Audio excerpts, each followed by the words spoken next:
और महाराज जी आज के सत्संग के बल पे हम कहते हैं हमारे को भगवत प्राप्ति होगी। हाँ, विश्वास रखो, विश्वास रखो। विश्वास में बड़ी बात होती है। देखो, किसी किसी बात को ऐसे पकड़ा जाता है कि हम में तो कोई सामर्थ्य है नहीं, पर आपके संत ने कह दिया और प्रभु ये सुना कि आप अपनी बात टाल सकते हो, संत की बात नहीं, इसलिए मेरे को तो भगवत प्राप्ति हो गई। ऐसा जैसे है ना, ये कभी कभी आनंद के फ्लो में निकलता है। कल का सत्संग में इसी का हम खंडन करते हुए तुम्हें सुनाते मिले। तुम्हारे अंदर काम है, क्रोध है, लोभ है, मोह है, मद है, मत्सर, ममता, तुम्हें भगवत प्राप्ति हो, दुर्गति होगी तुम्हारी, तब डरना नहीं। तुम उस समय यही याद रखला है, हाँ, कि मुझे तो हो गई, किसी और को ये आश्रय होता है। बहुतों को ये प्रश्न रहता है, जैसे आप कभी कभी तो आश्रय तत्व की बात करते हैं तो एकदम ऐसे बेप्रवाह कर देते हैं, और कभी साधन पक्ष की बात करते हैं तो महाराज जी हम पकड़े क्या, मतलब आश्रय, आश्रय मेन चीज ये दे। नाव में हम बैठे, अब तैरने की बात हम कह रहे हैं, तो आपको तो देखना है कि मैंने तो नाव में कदम रखा है, मैंने तैरने में असमर्थ हूं, असफल हूं, तो हम तैरने की बात सुनेंगे कि बाबा तैरा कैसा होता है, ऐसा होना चाहिए, वैसा होना चाहिए। बोले तुम, हम तो नाव में बैठे हैं, है नहीं महाराज जी। पर गुरु आज्ञा, फिर ऐसा होता है कि उस दिन का सत्संग वो गुरु आज्ञा है। नहीं, इसमें एक बात ये ध्यान रखना, सत्संग सार्वभौम होता है, जी महाराज। आज्ञा पर्सनल होती है। अच्छा। सार्वभौम में वहां साधक भी बैठा हुआ है, ज्ञान साधक भी बैठा हुआ है, विषयी भी बैठा हुआ है, कर्मयोगी भी बैठा हुआ है, आश्रय वाला भी बैठा हुआ है, भक्ति वाला भी बैठा हुआ है। तो सुनने में इतनी चतुरता होनी चाहिए कि हमको इसमें क्या पकड़ना है। भाई हम बैठकर भारत के पूरे मार्गों का वर्णन कर रहे हैं, कलकत्ता का, ये बंबई, लेकिन तुम्हें जाना कहां है? तुम केवल उसी मार्ग के किलोमीटर पकड़ो जिस मार्ग में तुम्हें जाना है। सत्संग में तो सांख्य ज्ञान मार्ग की भी चर्चा होती है, मैं वही परम तत्व हूं, भक्ति की भी चर्चा होती है, कर्मयोग की भी चर्चा होती है, साधारण व्यवहार की भी चर्चा होती है, क्योंकि जो जैसा है उस वो पकड़ ले, सबके लिए बांटा जा रहा है ना। अब आपको क्या पकड़ना है? आपने पकड़ा आश्रय, तो जब आश्रय की बात हो तब उसको ग्रहण करो। बकाया सुन रहे हैं, भगवान की चर्चा है, बड़ा आनंद का विषय है। महाराज जी, आप कहते हैं सत्संग मेडिकल स्टोर है, उसमें हर प्रकार की दवाई है, बट हम किस चीज के मरीज हैं ये तो आप ही बताएंगे ना महाराज जी, वैद्य। इसमें एक बात यह है कि जब आपको छाती ठंडी हो जाए जो बात सुन के, तो आपके लिए वही दवा है, ये समझना होगा।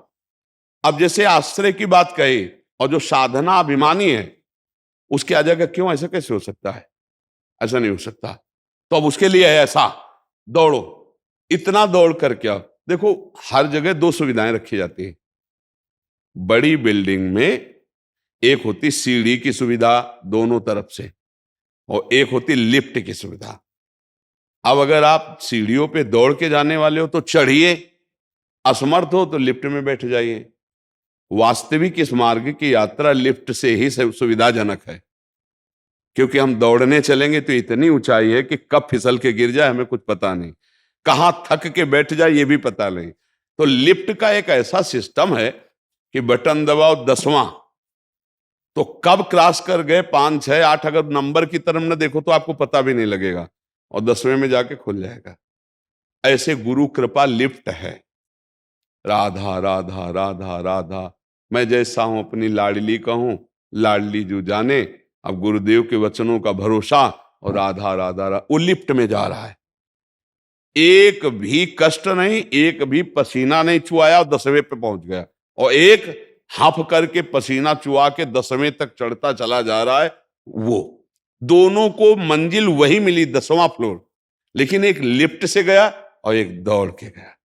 समझ रहे ना? दौड़ने वाला लिफ्ट में बैठना नहीं चाहेगा, क्योंकि उसे गर्व है कि मैं बलवान हूं, दौड़ो। और एक है जो पहले से समझ लिया कि मेरी हिम्मत नहीं, तो बोले आओ लिफ्ट में बैठो, 10वें फ्लोर में उतर गए। गुरु कृपा मोक्ष मूलम, गुरु कृपा शब्द समझो, मोक्ष मूलम गुरु कृपा, गुरु कृपा ही केवलम, गुरु प्रसन्न साहब अनुकूला, मिटी सकल कल्पित भय सूला। गुरुदेव भगवान कृपा कर दिए, सब कुछ बदल जाएगा। जैसे हो वैसे ही भगवान के लाडले बन जाओगे। आश्रय हृदय से होता है। हे प्रभु, आश्रय उसी का होता है जिसमें कोई बल का स्फुरण न हो। देखना, गजेंद्र भगवान का तब तक आश्रय नहीं लिया जब तक स्वयं में बल था, हाथी हाथिनियों का संग था। जब सब छोड़ के चले गए, 1000 वर्ष हो गए, लड़ते लड़ते खुद थक गया, तब उसको याद आई कि अब बचा सकते हैं तो सिर्फ भगवान। और जे ही आश्रय लिया तो भगवान ने 1 सेकंड भी नहीं लगाया और आकर ग्राह को परमपद और गज को निकाल दिया। बस आश्रय की बात आप समझ लो। अगर हृदय से आश्रय भगवान का ले लिया, वो आपको साधन में लगा देंगे जिसमें कोई श्रम नहीं होगा। वो आपकी चित्त वृत्ति को खींच लेंगे। घोर पापी को भी भगवान परम पद दे दें, उनके लिए कोई नियम है क्या?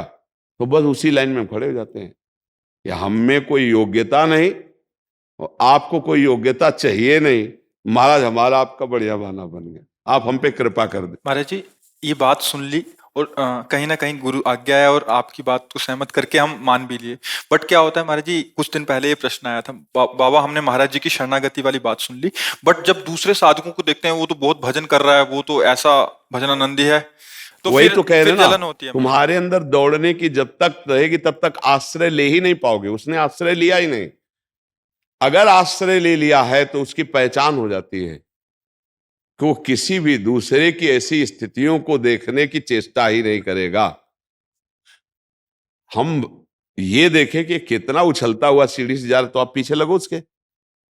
एक तरफ कहते हो हमारी टांग में दम नहीं है, दूसरी तरफ आप देख रहे हो दम वाले को, वो भी बेदम होकर वहीं पहुंचेगा जहां तुम्हें जाना है। ऐसे हाथ उठाए भगवत मार्ग में चाहे जितना दौड़ लो, आखिरी में ऐसे ही करना पड़ेगा। तो तुमने पहले से ऐसे कर दिया तो तुम्हें पसीना नहीं चुहाना पड़ेगा, आनंद पूर्वक चले जाओगे। महाराज जी, जैसे पर आपने लिफ्ट का उदाहरण देते हैं कि पहले माले में तो पता लगता है, बीच के माले में, ऐसे ही शरणागति में महाराज जी पता नहीं लगता कि हम किस ऊंचाई में जा रहे हैं। उसकी हम पहचान बता रहे हैं आपको। आपके सामने जब विपत्ति आए तो सबसे पहले मन किसके पास गया है? देखो, अगर प्रभु के पास गया सबसे पहले तो आपका आश्रय प्रभु का है। और यदि फोन नंबर पे गया, किसी व्यक्ति पे गया, इसका मतलब अभी प्रभु का आश्रय नहीं। दूसरी बात, आपके पास संपत्ति बढ़ी, सुख सुविधा बढ़ी, आनंद बढ़ा, अब आपकी वृत्ति किसके पास गई? अपनी बुद्धि पे, मैंने बुद्धि से कमाया, देखो माला माल हो गए। आश्रय नहीं, प्रभु ने दुलार किया, माला माल कर दिया। विपत्ति आई, प्रभु कृपा कर रहे हैं। कोई हमारा पाप है जिसका मार्जन करा रहे हैं, पर है ना प्रभु हमारे साथ। हर परिस्थिति में, सुखद या दुखद परिस्थिति में, जब प्रभु की तरफ वृत्ति जाए तो जान लेना हमारा आश्रय हो रहा है। दूसरी बात, जिसका आश्रय होता है उसका स्वाभाविक चिंतन होता है। भगवान एक चीज मांग रहे हैं, अनन्यस चिंतयन्तो माम। जब हम प्रियाजू का आश्रय लिए ना, तो जमुआई भी लेंगे तो राधा निकलेगा। अगर जैसे शब्द उच्चारण कर रहे तो दिमाग में शब्द बंद हुआ तो नाम चल, बोलना बंद हुआ तो नाम स्पष्ट चल रहा, क्योंकि उनके सिवा हमारा कोई आश्रय नहीं है। अब जैसे कोई हमसे कहे तुम्हारी दुर्गति हो जाएगी, ऐसे से ऐसे से, तो ऐसे दृष्टि जाएगी, श्री जी आप देख लो, कह रहे दुर्गति हो जाएगी, आप देख लेना। वो उसकी बात से घबराएगा नहीं, वो अपनी श्री जी से बात करेगा, श्री जी देख लो। तो हमें लगता है कि हमको इसीलिए कहा गया, इष्ट मिले और मन मिले, मिले भजन रस रीति, तहां निसंक होए मिलिए, तासों कीजिए प्रीति। अभी ये बात आप किसी और से कहेंगे, वो अपनी, उसकी भक्ति, उसका माइंड, उसकी स्थिति, वो अपनी स्थिति से बोलेगा। ऐसा कुछ नहीं है भैया, यहां जितना करोगे उतना ही मिलेगा तुम्हें। गलत नहीं है, ये भी एक सिद्धांत है, लेकिन ये सिद्धांत कर्ता को है, भोक्ता को है, भगवान के भक्त का नहीं। जितना करोगे उतना मिलेगा, ये नौकर का सिद्धांत है, घर के आदमी का नहीं है। क्यों? नौकर बन के जाओगे तो उतना ही पेमेंट मिलेगी जितना करोगे। अगर घर के आदमी हो तो फिर पेमेंट वाली बात नहीं रहती, घर वाला शब्द रहता है। ये आश्रय घर वाला है और वो साधना पेमेंट वाली है। ये केवल कोरी भावुकता की बात नहीं है। साधना पेमेंट, जितनी साधना करोगे उतना ही फल आएगा। और ये भरोसो दृढ़ इन चरणन के, सूरदास जी का पद है, भरोसो दृढ़ इन चरण। सी वल्लभ नख चंद्र छटा बिन सब जग माहि अंधेरो। अब हमारे लिए तो केवल प्रभु, मेरे प्रभु, जैसे मीरा जी का दृढ़ आश्रय देखो, मेरे तो गिरधर गोपाल दूसर वल्लभ। अंदर दृढ़ आश्रय, किसी भी भक्त का आश्रय। गोस्वामी तुलसीदास जी, एक भरोसो एक बल एक आस विश्वास, एक राम घनश्याम हित चातक तुल। ये दृढ़ आश्रय। जैसे अपने लोग चिल्लाते रहते हैं हमारे माई श्यामाजू को राज, तो श्यामाजू सुन नहीं रही कि हमारे सहारे है। तो उनकी हम नौका में बैठ गए हैं, हमको तैरने वालों का आनंद लेना है, पर हम तैरने के लिए कूद जाए कि यार नौका से क्या होगा, तो हम फंस जाएंगे। तैरने में बड़ी समस्या है। क्या समस्या है? ये बड़ा भयावह समुद्र है, इसमें बड़े बड़े मगरमच्छ हैं, बड़े बड़े जीव जंतु हैं, लील जाएंगे। जैसे काम क्रोध लोभ मोह मद मत्सर, हम संसार समुद्र को तैर कर जाना, मुझे लगता है बड़ी असमर्थता है, वो लील जाएंगे। और अगर आप नौका पे बैठे हैं तो श्री हरिवंश प्रताप नाम नौका निज खेवक, भव सागर सुख तरत निकट हरिवंश जो सेवक। इसलिए हमको उनकी बात देखकर प्रणाम करना है, जो साधन पथ बहुत, लेकिन हम आश्रित हैं भगवान के। बोले तुमसे साधना नहीं, वो जो करवा रहे हैं वो हो रही है, जो करवा रहे हैं वो साधना। इस साधना के बल से हम भगवत प्राप्ति नहीं कर पाएंगे, हम उनकी कृपा से करेंगे और उनके आश्रित। ये एक दैन्य मार्ग है, यही चरम अवस्था की भक्ति को प्रकाशित करता है, ध्यान रखना। नहीं साधन भक्ति करते करते जन्म के जन्म व्यतीत हो जाते हैं। ये जो हम आपको बोल रहे हैं ये करके बोल रहे हैं, ऐसे सुन के पढ़ के नहीं बोल रहे, करके बोल रहे हैं। आखिरी स्थिति यही आती है। बस प्रभु आप स्वीकार कर लीजिए अंदर से। नवधा भक्ति की नवी भक्ति क्या है? आत्मसमर्पण। श्रवणम कीर्तनम स्मरणम विष्णुपाद सेवनम अर्चनम वंदनम दास्यम सख्य आत्मनिवेदनम। ये आत्मनिवेदन भक्ति है। प्रभु मैं आपका हूं, हे नाथ जैसा भी हूं आपका हूं, मेरा निस्तार आपसे होगा। मैं लाख उपाय करूं लेकिन आप तक नहीं पहुंच सकता, आप कृपा करके आ जाओ। देखो रोना आने लगेगा, देखो मन दैन्य हो, आ गई भक्ति, आ गई भक्ति। और जब हम साधन पक्ष में होते हैं तो जरा सा अपराध बन जाए तो साधन नष्ट हो जाएगा। देखो जैसे आप बहुत साधन भजन बढ़िया कर और किसी संत की निंदा कर दी, संत की किसी की निंदा कर दी, तो किए सुकृत बहु जन्म के क्षण में डारे खोए। बहुत जन्मों का साधन भजन सब चौपट हो जाएगा, सब रुक जाएगा। अच्छा आश्रय वाला, एक तो किसी की निंदा करने की हिम्मत नहीं करे क्योंकि जानता मैं खुद नीच हूं, भगवान के सहारे चल रहा हूं, तो मैं क्या निंदा करूं। अगर कुसंग वसात हो गई तो उसका हृदय इतना जलेगा कि उसका पाप टिकेगा नहीं, वो हृदय से जलेगा और रोएगा, भगवान से कहेगा गलती हो गई। अंतर इतना होगा, साधन वाले का साधन लुट जाएगा और आश्रय वाले को इतनी जलन होगी, पश्चाताप होगा कि दोबारा वो कभी करेगा नहीं। और उन संत की बार बार प्रणाम मुद्रा, उनसे क्षमा याचना और भगवान से क्षमा याचना, उसका हृदय बड़ा कोमल हो जाता है। अगर कुसंग वशात हो भी जाए तो इतनी जलन होगी कि तत्काल पाप नष्ट हो जाएगा, उसके लिए आगे के लिए इकट्ठा नहीं होगा।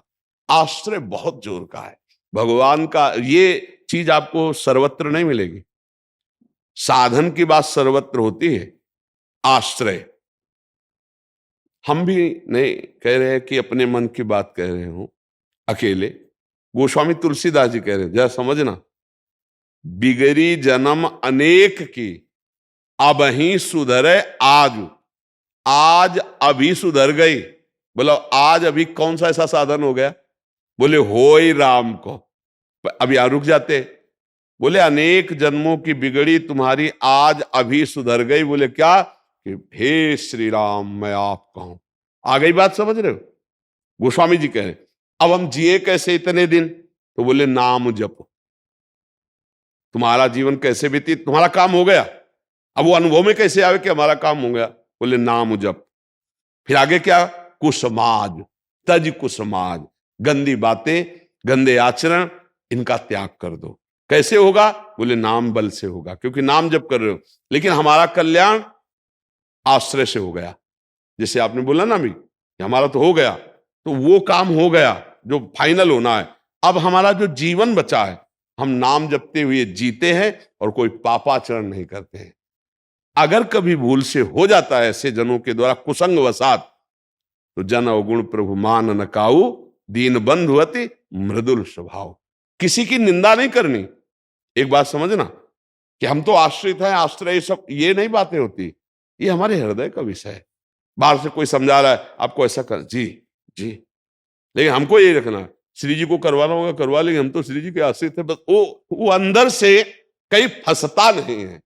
ये जो बताया कि वो दूसरे को साधन को दे, उसने आश्रय लिया नहीं, दूसरे को देख कैसे रहे हो? आश्रित तो अपने और अपने प्रभु को देखता है, दूसरे को नहीं। दूसरे कोई ज्ञान से चल रहे हैं, कोई योग से चल रहे हैं, कोई कर्म योग से बड़े साधन है, सबको प्रणाम है।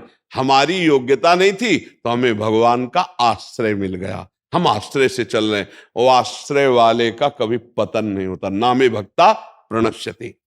आश्रय वाले की पूरी जिम्मेदारी होती, करो सदा तिनके रखवारी, जिम बालक राखे महतारी। इसलिए आश्रित, भगवद आश्रित, भगवद आश्रित, ये बात खुद समझ में आ जाएगी। पहली भूमिका हो गई हम आश्रित है, दूसरा हमें नाम जपने का प्रयास करना है, तीसरा हमसे कोई पापाचरण न हो, ये भगवान के बल से प्रयास रखना है, पक्का भगवत प्राप्ति। दो बाद की बात है। पहली बात है होई राम को, पहले हम प्रियाजू के हैं, श्री जी के हैं, ये बात हमारी ठसक आ गई। अब राधा राधा राधा, अब कोई गंदे काम हमसे ना हो जाए, ये हमें ध्यान रखना है। अगर हो जाते हैं भूल से तो हम प्रभु के सामने ही रोते हैं, उनसे क्षमा याचना करते। पक्का भगवत प्राप्ति का ये बहुत सरल और सिद्ध मार्ग है, बड़े बड़े संतों से ये पास है। इसमें ऐसा नहीं कि केवल हम एक नई रीति चला रहे। गोस्वामी जी कह रहे, बिगड़ी जन्म अनेक की, अब ही सुधरे आज, होई राम को नाम जब, तुलसी तज कुसुमात।